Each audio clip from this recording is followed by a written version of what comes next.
ഈശോ മിശിഹായിക്ക് സ്തുതിയായിരിക്കട്ടെ. പരിശുദ്ധ കന്യകാമറിയത്തിന് മംഗളവാർത്ത ലഭിക്കുന്നതിന് മുൻപ് തന്നെ സക്രിയ എലീസ്വ ദമ്പതികൾക്ക് സ്നാപക യോഹന്നാന്റെ ജന്മത്തെക്കുറിച്ചുള്ള അറിയിപ്പ് ലഭിക്കുകയുണ്ടായി.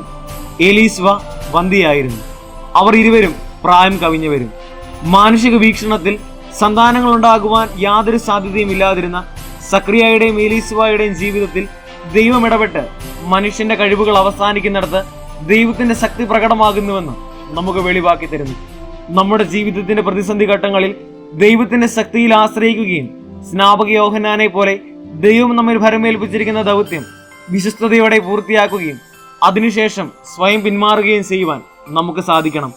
അവൻ വളരുകയും ഞാൻ കുറയുകയും വേണമെന്ന മനോഭാവം ഈ ക്രിസ്മസ് കാലത്ത് നമ്മുടെ ഓരോരുത്തരുടെയും ഹൃദയങ്ങളിൽ വളർന്നു വരട്ടെ.